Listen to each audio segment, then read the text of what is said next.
Hola, muy buenas tardes, muy buenas noches, muy buenos días.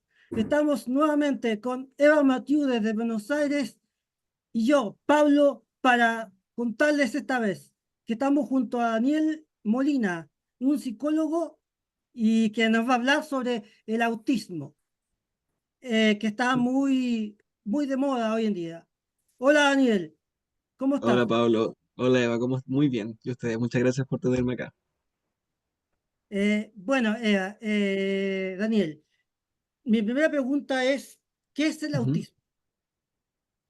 El autismo es una neurodivergencia. Eso quiere decir, ¿no es cierto?, que todos nosotros, todos los seres humanos somos neurodiversos. Tenemos nuestras diferencias, ¿no es cierto?, cada uno de nosotros.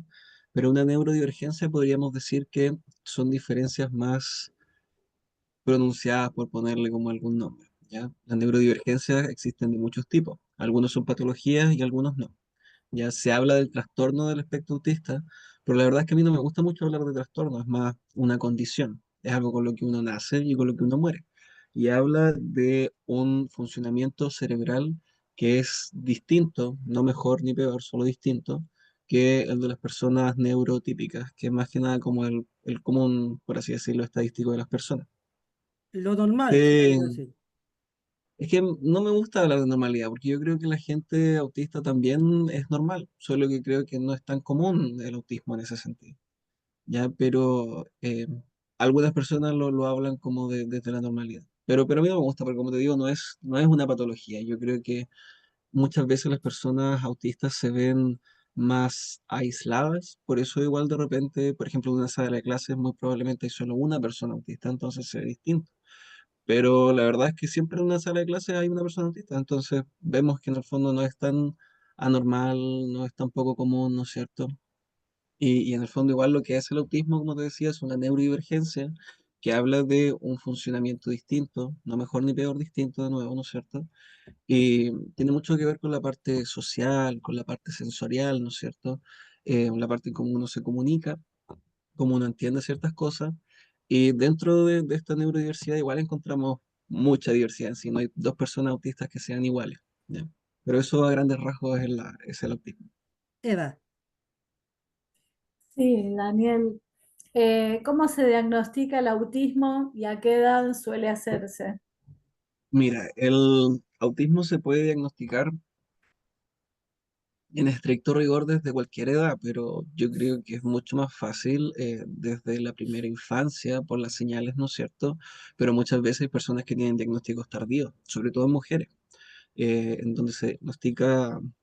Bueno, y puede haber cualquier edad, la verdad, desde la primera infancia hasta ya más la adultez. Yo he tenido pacientes que lo han diagnosticado a los 30 y tantos, 40 y tantos años, ya, pero ahora que hay más conocimiento respecto al tema, se diagnostica muchas veces más desde la primera instancia, porque antes se decía, por ejemplo, que el niño era mañoso, y ahora no, ahora se ve que tiene como algunas sensibilidades alimentarias, por ejemplo. ¿Ya? Entonces, el autismo se diagnostica en estos momentos con principalmente el criterio clínico de los profesionales, que pueden ser psiquiatras, que pueden ser psicólogos, de repente fonoaudiólogos, también terapeutas ocupacionales. En estricto rigor, el diagnóstico ideal se hace a través de un psiquiatra, de un neurólogo y de un genetista, porque de repente hay ciertas patologías, que estas sí son patologías, ¿no es cierto?, que pueden tener algunas como conductas parecidas a lo que es el autismo. Pero la verdad es que eso está tan fuera del alcance de la gran mayoría de las personas porque son test caros, ¿no es cierto? Son igual, el acceso es difícil a todo esto.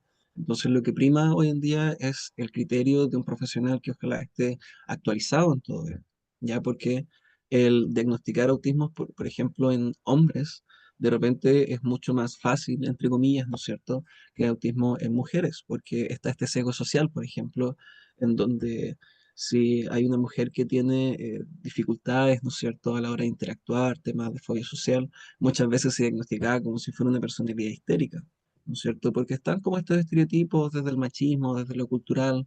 Entonces, el cómo se diagnostica tiene que ver justamente con lo que te dije. Criterio profesional, eso es lo que se ocupa hoy en día. Muchas veces la gente ocupa el A22, pero eso no es realmente una herramienta tan válida de diagnóstico. Eh, Más que nada como apoyo, ¿no es cierto? Igual tiene su valor. pero el diagnóstico ideal ojalá pasara, ¿no es cierto?, a través de todo un equipo multidisciplinario que involucre psiquiatra, psicólogo, neurólogo y un genetista. ¿Qué puede hacer una persona mayor, ya mayor de 20 años, que se ¿Mm? le diagnostica recién el autismo? ¿A qué te refieres con esa pregunta? ¿En qué sentido?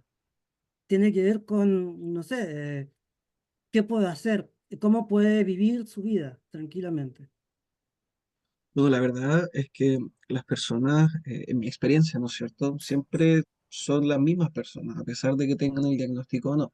Lo que sí, el diagnóstico, sobre todo cuando son tardíos, muchas veces ayuda como a recontextualizar la vida de las personas. Por ejemplo, con esto me refiero que de repente, lo mismo de las comidas, me gusta mucho usar ese ejemplo. Se ve como que atrás, pensaba que la gente era como mañosa, por así decirlo, ¿no es cierto? Tengo un paciente que decían que tenía fobia a las agujas, cuando en verdad era como hipersensible simplemente a lo táctil, ¿ya? No se le podía pasar con una aguja o con un lápiz, no era fobia a la aguja.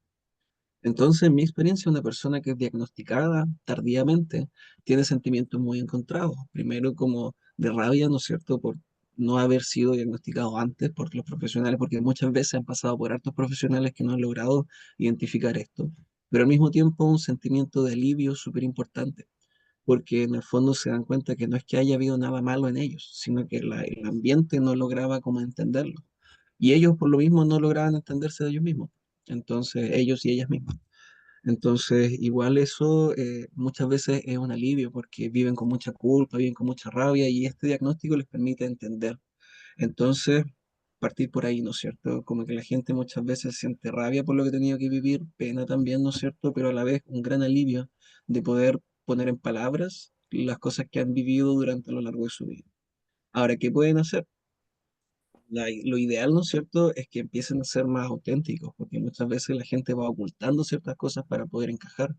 Entonces, igual, como esto no es una patología, no tiene nada de malo ser autista. Entonces, por lo mismo, igual, sí trae ciertas dificultades, que después si quieren los vamos a hablar después, pero no es que tenga nada de malo. Ya, entonces, lo que se hace muchas veces es comenzar un tratamiento para poder, con psicólogo, con psiquiatra, con terapeuta ocupacional, ¿no es cierto?, fonoaudiólogo, ahí depende de las necesidades que tengamos que abordar, pero en general, ¿no es cierto?, tiene que ver más que con tratar el autismo, es con tratar algunas dificultades que pueden nacer en base a eso. Ya, ¿y qué hacer? Yo creo que se trata de vivir la vida lo mejor que uno pueda, con la mejor calidad de vida, como perdonarse ciertas conductas que de repente uno se culpaba mucho y que en el fondo no tenían nada de malo, simplemente nacían de esta neurodivergencia y el resto nos enseñó que era malo. Pueden igual estar más conectados, ¿no es cierto?, con ellos mismos. Pueden empezar a entenderse y a tratarse de una perspectiva muy distinta, porque por ejemplo, yo tenía algunos pacientes como este mismo paciente que se veían como que tuvieran algunas fobias, ¿no es cierto?, a ciertas cosas y no, tenía más que ver con un tema sensorial. Entonces se empieza a abordar desde esa manera como mucho más em, eficazmente. ¿El autismo tiene cura?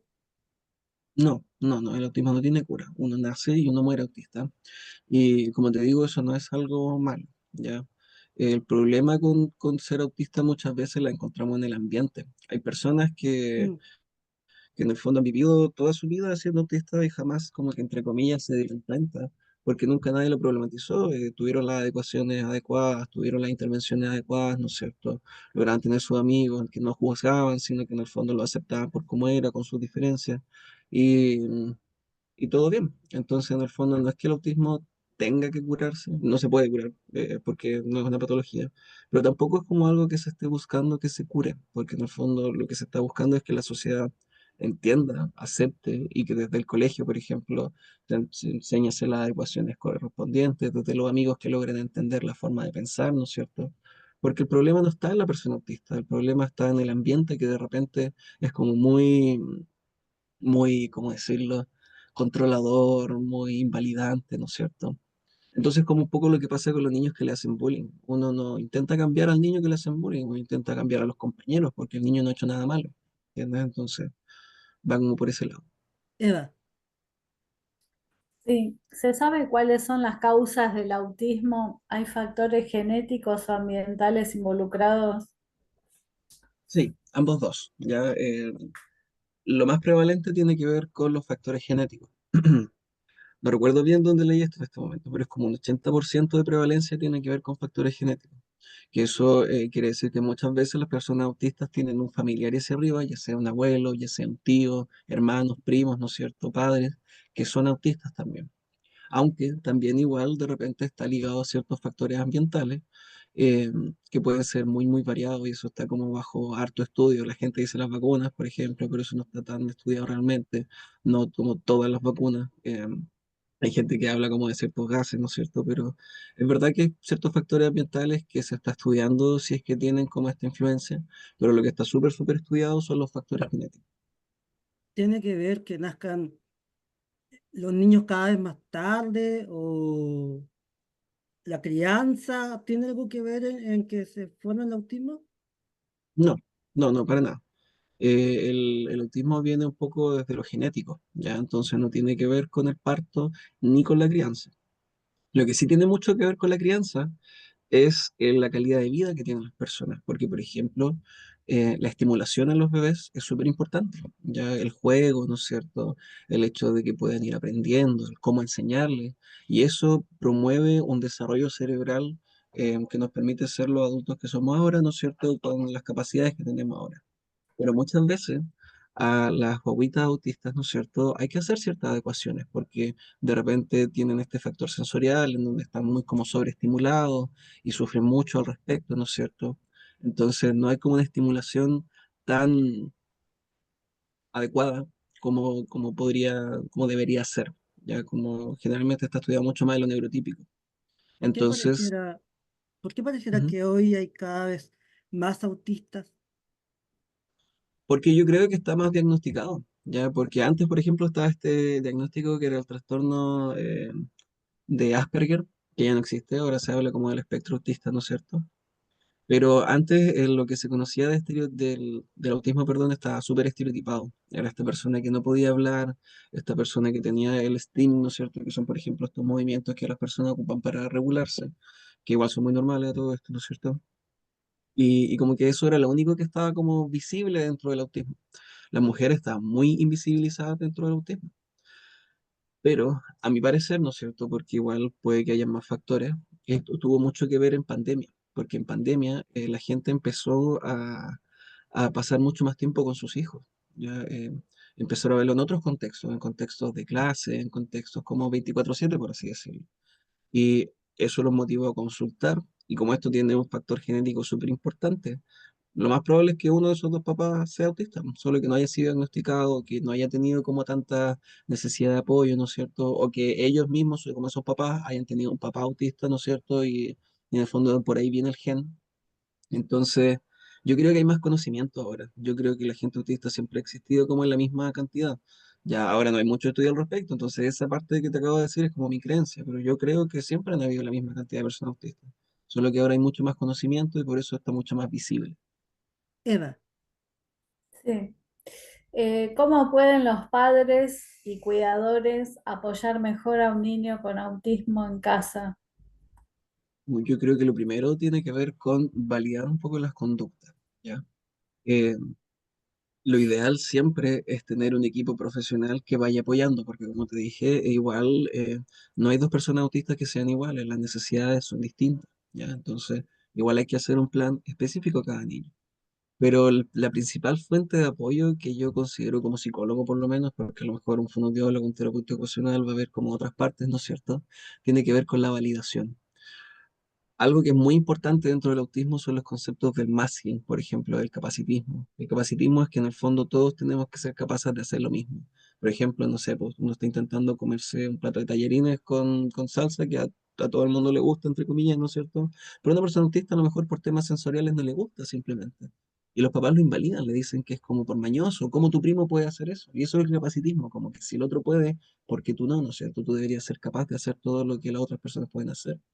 Entonces las personas terminan haciendo masking, terminan haciendo conductas, ¿no es cierto?, como para ocultar el malestar que sienten, como para intentar encajar, y eso tiene un montón de cosas negativas a lo largo de la vida, porque nos enseña que en el fondo que como somos nosotros está mal, y la verdad es que no está mal, porque el cabrón nunca fue mañoso, tenía este tema como sensorial simplemente. Entonces el apoyo más importante que se puede hacer es el acompañar es el validar, es el conversar, ¿no es cierto? El efectivamente, de repente hay niños que sí son mañosos, entonces hay que intentarlo de repente, ver que exploren ciertas cosas, pero si ya es recurrente, si ya es como algo que ha sido siempre así, ¿no es cierto? Yo creo que ya hay un momento de decir cómo basta y empezar a validar y acompañar a los hijos, ¿no es cierto? A los niños en general, porque esto igual puede pasar con profesores, por ejemplo, y con diferentes tipos de cuidadores, pues. Entonces, yo creo que la validación, el conversar y el enseñar a las personas que como son está bien, es como la base para cualquier otro tipo de intervención. ¿Qué puede hacer una persona con bullying para evitar el bullying? O sea, con autismo para evitar el bullying y para evitar que la discriminación y también que la Ujú. gente lo vea diferente. ¿Qué puede hacer? Yo creo que ahí tiene mucho que ver con la concientización. Tiene que venir desde todos los niveles. Tiene que venir desde políticas públicas del gobierno, tiene que venir desde la familia de los niños, tiene que venir desde políticas escolares, ¿no es cierto? Porque en el fondo los niños, por un tema como muy de instinto, ¿no es cierto? Ven ciertas diferencias y se relacionan con estas diferencias de repente desde la burla, desde el no entender, de repente desde el preguntar, ¿no es cierto? Entonces depende mucho de los niños. Pero por lo mismo, igual, el que entiendan ayuda harto. El que entiendan que de repente es como un tema sensorial, que de repente le cuesta entender como ciertas claves sociales, ¿no es cierto? Que de repente pueden ver las cosas de una manera distinta y que eso es normal, ayuda harto. Los niños, por ejemplo, que tienen amigos autistas desde muy temprana edad, muchas veces son más inclusivos y entienden mucho mejor esto a futuro. Y eso pasa porque tienen como esta disposición como a aceptar simplemente. Entonces, como para evitar el bullying, tiene mucho que ver con la aceptación. Y ahí es donde tenemos como igual este gran problema, porque en el fondo de repente las familias no apoyan mucho, de repente sigue como esta ignorancia respecto al tema, de repente los mismos profesores no saben mucho al respecto, ¿no es cierto? Entonces está como esta cultura de que si la persona es distinta es porque tiene algo malo. Entonces, yo creo que por ahí hay que ir partiendo evitando el bullying. No hay como una cosa en específica que se puede hacer, tiene que ser un esfuerzo en conjunto como para poder normalizar esto. Porque de repente se sigue viendo como si fuera algo raro, o una patología o algo malo. No, para nada. Entonces, yo creo que va como por ese lado. Es un esfuerzo complejo, amplio, que tiene que involucrar a hartos profesionales, que tiene que ser un esfuerzo de la comunidad entera. Eva, Sí.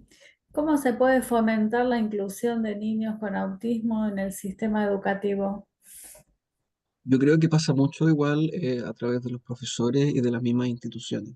Existe algo que se llaman las adecuaciones, ya que aquí en Chile son un derecho por ley, aunque no todos los colegios lo logran hacer. Ya están las adecuaciones de acceso, están las adecuaciones de contenido, hay diferentes tipos de adecuaciones. Entonces, por ejemplo, para fomentar la inclusión, lo que te dije recién, ¿no es cierto?, que tiene que ver con aceptar a las personas, con ver que las diferencias no son algo malo, pero al mismo tiempo, igual ir como fomentando estas como cosas que están, eh, por así decirlo, como alrededor, como los factores sensoriales, ¿no es cierto?, para ayudar a que tengan una experiencia lo menos amenazante posible. para, ¿cómo se puede hacer para enseñar a un niño con autismo el tema de la sexualidad? Porque leía la otra vez que el niño tenía un niño o niña tenía un problema con el tema de cómo ver la sexualidad, que él lo veía de una manera diferente. Ujú. Cómo puedes explicarle tú a un padre o madre para que vea el tema de su sexualidad, de tener pareja, de todo eso? Claro. Mira, yo creo que ahí de nuevo hay que irlo adecuando a niño, ¿ya? No con esta diferencia niño-niña de género, no, sino que en el fondo cada niño y niña es distinto. Entonces la realidad es distinta, lo que saben es distinto, ¿no es cierto? Y hay que siempre hacer algo adecuado a la persona. No como, no es que por ser un niño autista, ¿no es cierto? No haya que estar ahí como haciendo como una generalidad para todos los niños autistas. No, ya hay que adecuarse siempre a la persona. Dicho eso, yo igual creo que es súper importante entender que la sexualidad, ¿no es cierto?, algo que está como muy presente ahora, como por todos los videos, ¿no es cierto?, el reggaetón y la cultura que hay en este momento. Entonces se tiene que hablar desde una edad que yo creo que va como desde los 13 años, dependiendo de cómo sea el ambiente, un poquito antes, un poquito después, Y tiene que ver mucho con entender lo que es el consentimiento, que siempre tiene que ser explícito, siempre, ¿no es cierto? Tienen que decirte que sí, no basta con que no te digan que no. Tiene que ver igual con el tema de la seguridad sexual, tiene que ver con el tema de entender más o menos cómo funciona un poco el tema como de la atracción. Y más allá de eso, ir siempre como con una mentalidad abierta de cuáles son las dudas que pueda tener los niños, porque igual muchas veces las personas autistas son bien concretas, bien concretas. Mm. Entonces muchas veces se necesita como estas pautas, por así decirlo, de cómo, qué cosas evitar, qué cosas sí hacer, qué cosas pueden ser como más normales, cómo pueden ser estos juegos. Y muchas veces eso son cosas que van viendo los niños, ¿no es cierto? No sé, por ejemplo, están en primero medio, 14 años y ven que alguien ya empieza a tener pareja y empiezan a hacer preguntas al respecto. ¿Qué son parejas? ¿Cómo se conocieron ustedes, no es cierto? ¿Cómo sé si yo a alguien le gusto? ¿Cómo sé si a mí me gusta alguien, no es cierto? Y de esa manera nosotros igual vamos teniendo una mentalidad abierta y respondiendo, pero igual no tanto desde el abstracto, no tanto como con metáforas, sino que más al hueso, ¿no es cierto? Más concreto al respecto. Yo creo que esa es como un poco la indicación más presente que podría tener para una persona autista, el respetar los límites físicos, por ejemplo, el ir mostrando más o menos cómo se van dando las cosas. Siempre la base de cualquier tipo de la sexualidad para mí es el respeto, la confianza y la comunicación. Entonces siempre ir como dando esos valores.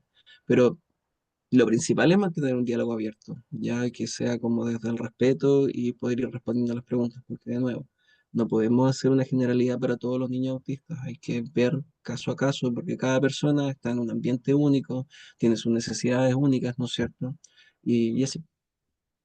Hay una, también hay una forma que tiene una persona autista que es distinta de tratar a las personas, digamos, típicas. Entonces, Ujú. también es complicado para una persona autista hacer sentir lo que realmente siente. ¿A qué te refieres con eso? O sea, si siente amor por alguien, es como complejo ver si lo aceptan o no lo aceptan. Claro, claro, justamente. Bueno, eso pasa muchas veces cuando la necesidad de apoyo está más con el tema de lo social y también de repente, lo que pasa es que, por ejemplo, a lo mejor me voy a ir como por otro lado, pero hay ocho sentidos, ¿ya? Los cinco clásicos que son, que aquí tengo mi torpeo porque siempre se me enreda un poco, que está como la vista, la audición, el olfato, el gusto, el tacto. Pero también está el vestibular que tiene que ver con el equilibrio, el propioceptivo que tiene que ver con el movimiento y también el interoceptivo que tiene que ver como con las sensaciones internas que nos van pasando.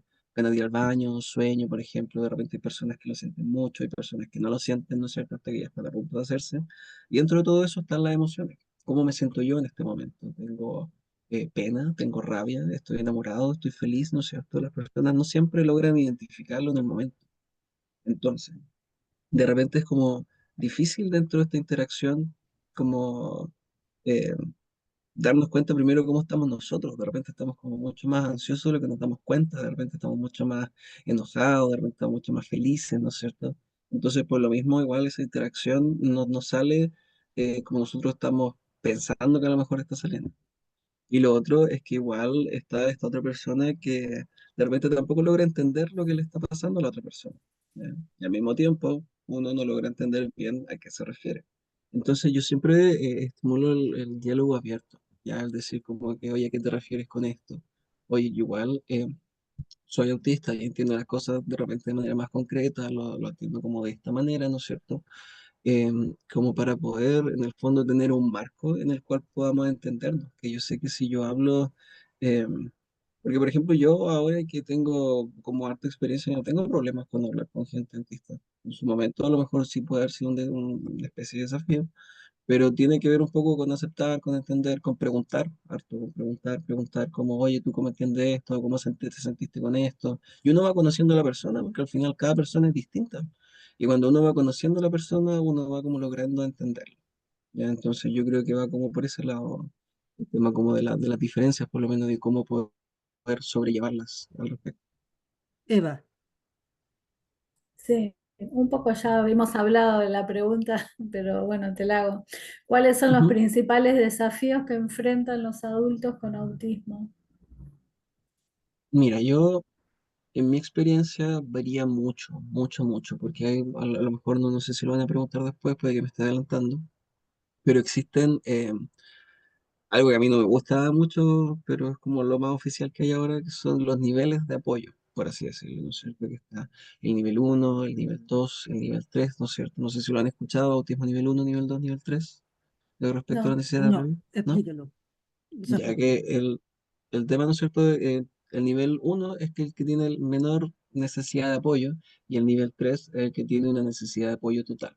Ya, a mí no me gusta mucho porque siento que es como muy encasillante. De repente las personas pueden estar en nivel uno pero igual necesitan más apoyo en ciertas cosas. Las personas pueden estar en nivel 3 pero de repente necesitan como menos y más apoyo como en diferentes ambientes, ¿no es cierto? Entonces, igual decir como los mayores desafíos que tienen las personas autistas es como decir un poco cuáles son los mayores desafíos del ser humano, porque en el fondo igual hay, depende mucho del contexto, depende mucho de la edad, depende mucho, ¿no es cierto?, de la propia persona y su historia de vida. Entonces, me cuesta un poquito en este momento decir como una cosa gran general, pero sí te puedo decir, por ejemplo, que para la gente adolescente, la parte social y romántica, ¿no es cierto?, es súper importante, súper, súper importante, que va acorde igual a lo que le pasa a todos los adolescentes. La parte, ¿no es cierto?, más de adulto joven tiene que ver muchas veces con este tema de los estudios, de cómo poder organizarse, ¿no es cierto? De repente están como estos bloqueos que a la gente le cuesta entender por qué le están pasando. Eh, También tiene que ver con el tema de adaptarse de repente a ciertos trabajos, porque la gente igual hace su vida, ¿no es cierto? Entonces de repente haciendo sus trabajos, cambiándose de ambiente, entendiendo como ciertas bromas, depende mucho del ambiente en el que estemos y en la etapa de la vida en la que entonces, en mi experiencia, la gente acude más, ¿no es cierto?, a terapia cuando tienen problemas dentro de lo social o lo sensorial. Pero eso no significa que no hayan personas que sean autistas, que no lleguen a terapias, que tengan problemas de otro tipo. ¿Entiendes? Entonces, igual creo que depende mucho de eso. Ya, pero en general, yo te diría que tiene que ver con lo social, lo sensorial es lo que más veo yo, porque es como lo que más un poco separa del resto de las personas. Eh, pero creo que igual muchas veces eso también está en el ambiente, ya como en la interacción. Obviamente que las personas también tienen que hacerse cargo de su propio proceso como para poder avanzar, pero hay un factor ambiental que es súper, súper, súper, súper. Entonces, yo te diría que lo más prevalente es la comunicación muchas veces y lo sensorial, depende realmente. Veía hace un tiempo una polémica de si se debe o no se debe en España. Decían, si no Ujú. se debe o no se debe integrar a una persona, digamos, distinta a un colegio típico, digamos. ¿Tú crees que un niño con autismo debería, por ejemplo, ir a kinder desde el principio o no? No sé. Sí, sí, sí. Sí o sí, ya, bueno, a todo esto las personas, un pequeño dato, ¿no es cierto?, es que las personas son autistas, no es que tengan autismo, ya, porque en el Ah, fondo el ya. autismo no es una enfermedad. Entonces, la gente que Mm, es como más activista al respecto siempre hace como esa sí, acotación, ¿ya? sí. Y lo otro es que yo creo que sí, porque como te comentaba, en Chile por ley la gente tiene que hacer adecuaciones, ya, repente los colegios particulares no tienen estos programas PIE, lo cual en este momento no recuerdo mucho por qué era, pero a mí no me parece nada. Pero por ley la gente igual tiene que ser integrada, ¿ya? Y desde la gente va desde sala cuna, párvulo, medio menor uno y 2 creo que son como los cuando están de 2 a 3 años, ¿no es cierto?, los jardines. Pero después, por supuesto que en pre-kinder, kinder, primero básico, lo que se tiene que hacer son adecuaciones, ya hay que hacer como con adecuaciones me refiero, por ejemplo, si un niño en primero básico no está logrando aprender a leer, se hacen adecuaciones para enseñárselo de manera distinta. Ahí es donde yo no tengo mucho conocimiento, es cuando se habla de una profesora diferencial, ¿no es cierto? O parte del programa PIE, Mm. que es el programa de integración escolar, ¿no es ¿De qué cierto? se Que trata va ese programa? viendo ese programa tiene que ver justamente con las neurodivergencias, con personas que tienen necesidades de aprendizaje distintas, ¿no es cierto? Ya sea porque les cuesta más aprender o porque aprenden muy rápido, ¿no es cierto? Entonces, el programa de integración escolar generalmente está hecho como por un psicólogo, profesores de diferenciales, ¿no es cierto?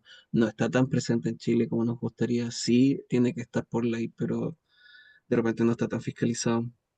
Pero justamente se trata de hacer esas adecuaciones, pues, para que justamente un niño o niña se pueda integrar desde el principio a una sala de clase y pueda tener una educación lo más cercana, ¿no es cierto? Lo ideal es que sea igual, ¿ya? Pero eh, igual con adecuaciones y todo, me refiero. Pero de repente igual hay que irlo adecuando dependiendo de las necesidades de cada persona. Y entonces, el programa PIE tiene que ver con este programa de integración escolar. Lo deberían tener todos los colegios, no siempre lo tienen, por ley lo deberían tener. Y hablan justamente de integrar a los niños a través de sus diferentes necesidades, ya sean de acceso, ya sean intelectuales, ¿no es cierto? Pero como para que la educación se adapte a ellos. Y por lo mismo, sí, pues, una persona puede entrar a kinder con estas adecuaciones. ¿Deberían capacitarse los profesores? Sí, sí, sí. Yo creo que sí. De hecho, se habla, y yo estoy de acuerdo y desacuerdo, porque creo que una carrera como muy bonita, que los profesores diferenciales no deberían existir, porque en el fondo eso es una pega que igual deberían hacer cada profesor, ¿ya? Pero en el fondo por temas de educación, de tiempo, de recursos, no siempre se hace. Este es una temática que empezó a estar muy en boga últimamente, ¿no es cierto? Como tú dices, está como de moda ahora el autismo, pero no, este está más visible. Entonces yo creo que a futuro las cosas van a ir para allá. Yo creo que eh, estas carreras van a estar como muy enfocada a lo que es la diversidad de los niños, ¿no es cierto? Por ahora no está pasando, yo tampoco tiendo a ser tan crítico con los profesores, a menos que hagan ciertas barbaridades, que cada profesor, ¿no es cierto? Pero también hay profesores que no han tenido esta formación y que son figuras muy seguras para los niños, ¿no es cierto? Entonces, yo creo que sí o sí deberían capacitarse y haría como algo mucho mejor en nuestra sociedad y ojalá las cosas vayan para ese lado, porque es lo que te decía antes, pues, como para evitar el bullying, para poder tener esta estimulación temprana. Un profesor muchas veces es el que está a cargo de una sala de clase, el que puede entender mejor lo que está pasando, que él conoce mejor a todos los niños involucrados. Entonces, sí, creo que debería hacerse. Pero igual entiendo por qué el tiempo y los recursos son limitados, no se ha hecho, pero debería. Y la última pregunta es, ¿tú crees que qué es lo que te gustaría decir a ti, o sea, sobre lo que no te hemos preguntado? Algo que Claro, te haya como mi ocurrido. aporte al respecto, sí. ¿Mm? Eh, Mira, a mí me gustaría mencionar que esto mismo que hablé antes del capacitismo y el masking. El capacitismo tiene que ver, digamos, con que las personas tienen que ser capaces de hacer lo que hace el resto, si no uno pasa a ser discapacitado. Y la verdad es que el autismo de repente sí puede ser inhabilitante, pero la discapacidad no está en la persona, está en el ambiente, ¿ya? Por ejemplo, si una persona está en silla de ruedas y no puede subir a una escalera para entrar, por ejemplo, al hospital, claro, porque tiene esa discapacidad de entrar al hospital. Pero si se pone una rampa, ya no está esa discapacidad, porque se hizo esta adecuación de acceso y en el fondo esta persona deja de ser discapacitada porque puede hacer lo mismo que hace el resto de las personas. ¿Ya? Entonces yo creo que entender eso, que la discapacidad no está en la persona, está en el ambiente, es súper importante. Creo que por lo mismo tenemos que entender que nosotros tenemos nuestras diferencias, que no todos somos iguales y no todos tenemos las mismas capacidades.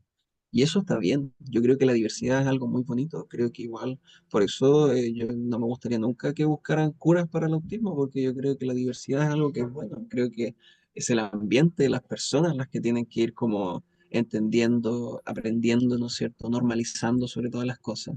Y creo por lo mismo que las personas autistas hacen mucho masking y eso tiene que ver como con el enmascarar, ¿no es cierto?, ciertas conductas y no. Lo ideal es que siempre sean genuinos, que como son ellos, está bien, ya que en el fondo no tienen nada de malo, no son personas enfermas, no son personas que tengan que estar ocultas, ¿no es cierto? Son personas normales. Y eso es algo que es sano, ¿ya? Y además me gustaría hablar un poco del autismo en mujeres, que muchas veces este concepto del maxing, de ocultar, está muy enseñado, mucho más enseñado por temas culturales a las mujeres que a los hombres, porque a los hombres se les enseña a ser ellos mismos, a jugar, ¿no es cierto? Pero la mujer muchas veces tiene que ser como más señorita, por así decirlo, ¿no es cierto? Y tiene que seguir como un patrón mucho más cuadrado de conducta desde muy pequeña. Entonces, el autismo en mujeres está muy invisibilizado porque esa parte social está mucho más trabajada desde muy temprano, tienen como este rol que tienen que cumplir, tienen estas pautas, ¿no es cierto? Entonces se tiende a ver como que son personas más histéricas, más laracas o más antisociales, más pesadas, ¿no es cierto? Y no, pues, muchas veces son personas autistas que no han logrado abordar las problemáticas, entonces por supuesto que están siempre más distantes porque en el fondo los ambientes no son tan cómodos. Por supuesto que tienen reacciones como súper fuertes porque le están pasando cosas fuertes, no es que sean exageradas, ¿no es cierto? Entonces muchas veces las mujeres tienen diagnósticos tardíos en todo esto. ¿Ya? Y eso yo creo que es una realidad que todos tenemos que estar muy pendientes, sobre todo la gente que trabajamos en salud mental, porque hay que estar atentos cuando no tenemos que caer en estos estereotipos. ¿Ya? Entonces yo creo que esas son las cosas que me gustaría como poder recalcar. Ah, bueno, no, y además que una de las cosas más lindas que yo creo que tiene el autismo, que yo lo digo como superpoder, por así decirlo, ¿no es cierto?, tiene que ver con el interés profundo que tienen las personas. Muchas veces las personas autistas tienen, como que entre comillas, obsesionan con ciertos temas Mm. y aprenden muy bien cuando aprenden como de manera autodidacta. Entonces, yo he visto mucho que se empiezan a meter en un tema y son casi que expertos en los temas, expertos en idiomas, en historia, en animales, tienen esta conexión muy bonita con los animales, ¿no es cierto? Entonces, la gente autista muchas veces tienen temas específicos, y de repente más de uno, ¿no es cierto?, que lo dominan como súper, súper bien. Y yo creo que eso igual es algo que es muy, muy bonito y a mí me gusta mucho. Siempre que parto conversando con una persona que estoy conociendo a alguien autista, parto por ahí, ¿no es cierto?, porque eh, creo que abre una puerta a quien realmente es la persona, pues cuáles son como sus gustos, qué son las cosas que disfrutan, ¿no es cierto? Y ojalá que todos pudieran hacer lo mismo. Muchas veces la obsesión igual puede producir un poco de ansiedad también. Claro, claro, yo creo que depende igual con qué esté pasando, ¿no es cierto? Pero muchas veces y a lo que yo me refiero son estos temas que igual son a lo mejor un poco más académicos, por así decirlo, que son más Mm. autodidactas, porque de repente, claro, si se involucra como a otras personas, y no es como estar obsesionado con otras personas, pero de repente como si hay otra persona, de repente esa interacción puede como generar ciertos roces, ¿no es cierto? O como falta de entender. De repente no, depende de cada persona, pero igual yo me refería mucho más como a esta como parte autodidacta de ir aprendiendo. Entonces, si alguna vez conocen personas autistas, ¿no es cierto? La gente que va a estar escuchando esto, pregúntele cuáles son sus intereses profundos, pregúntele qué son las cosas que disfrutan mucho. Y lo más probable es que se van a encontrar con un experto en esto, ¿no es cierto? Entonces, igual quería destacar eso. Gracias, yo no iba a hacerlo, pero voy a hacer una confesión. Ujú. A mí me diagnosticaron primero esquizofrenia y el año pasado me dijeron que yo tenía autismo. Y una de las cosas que hice y que nadie sabe es que yo fui el primero en hacer un artículo sobre el pianista Valentín Trujillo en Wikipedia, Ya. ¿Y eso es porque te gustaba mucho? porque quería buscar información y lo que encontré fue a un actor mexicano. Entonces yo Ya. mismo hice el artículo. Bueno, ya. Entonces, si se cuentan con algo con Wikipedia, capaz que haya sido un autista Sí, po. el que lo está Sí, sí, escrito. sí. De hecho, justamente, qué bueno que hiciste eso. Y gracias igual por compartirlo, porque efectivamente a eso me refería. Muchas gracias, Daniel. Por supuesto. Muy, muy encantado de estar acá. Eva, tu última palabra. Algo, sí, bueno, mi primer acercamiento con el autismo fue por Pablo, o sea, yo me enteré que él tenía casi al mismo tiempo que él, que tenía autismo. Eh, pero hay algunos rasgos que yo veo que de mi hijo mayor que pueden coincidir con el autismo por ahí. Las personas que son, por ejemplo, tímidas, ¿tiene mucho que ver con algo de autismo? No, no necesariamente. No, para nada. Eh, Ah, Eso es justamente un estereotipo. Aunque hay muchas personas autistas que son tímidas, también hay muchas personas autistas que no tienen como este filtro, entonces son como súper extrovertidas, ¿no es cierto? Como que no mm, logran ver ese tema. Ya, entonces, Yo diría que si tienes la sospecha, sí, ojalá evaluarlo, ¿no es cierto? Pero no, el ser tímido no es necesariamente el ser autista. De hecho, eso es como un estereotipo y es un poco a mí las cosas como que me cargan de repente, que no sé si sería allá en Argentina, pero cuando una persona es como más solitaria, más tímida, se le tiende como a calificar de autista, ¿no es cierto? Y yo creo que eso Mm, no tiene mucho que ver realmente. Justo me pasaba hoy con mi hija más chiquita, Ujú, que estábamos hablando de invitarla a que vaya a una juegoteca para que se ujú. involucre con otros chicos de su edad y no quiere ir, quiere quedarse en casa. Dice que la pasa mejor en casa que teniendo relaciones con otras personas. Ujú. Yo Así creo que... que, ujú. pero la evaluó una psicóloga y ¿Ya? no me dijo nada de autismo. Es simplemente que es tímida. Yo creo que en ese sentido tiene que ver un poco con, si no, si la evalúa el psicólogo en autismo, a lo mejor esta parte como que es como un choque muy grande, ¿no es cierto? Como llegar y una fiesta y una... ¿Qué son las juegotecas? No conozco eso, es como un... Es un lugar donde mediante el juego abordan distintos temas, como puede ser la sexualidad, Ah, ya, eh, eh, y eso, ya. para que compartan un rato juntos con otros chicos y se interrelacionen. Claro. Mira, yo siempre digo que impulsar y fomentar esas instancias son súper buenos, ya, pero de repente obligar a los niños tiene que como que genera como este rechazo. Entonces, sí o sí hay que seguir fomentando que se junte con personas, ¿no es cierto? Pero a lo mejor No, partir la como... enganché por un deporte, el básquet, le Ya. gusta. Ah, Así súper que bien, la pues. voy a... Claro. Y tiene un grupito de amiguitos, así que va a seguir el básquet. Ah, impecable. Eso mismo me refería, como enganchar de repente como de abajo hacia arriba, como con instancias más chiquititas o a través de los gustos también, pues. Entonces, bueno, qué bueno que pudiste hacer eso. mm. ¿Algo más, Eva? No, Bueno, hemos despedido entonces a Daniel. Muchas gracias, Daniel, y será hasta una próxima oportunidad. Por Gracias por supuesto. seguirnos, síganos en redes sociales.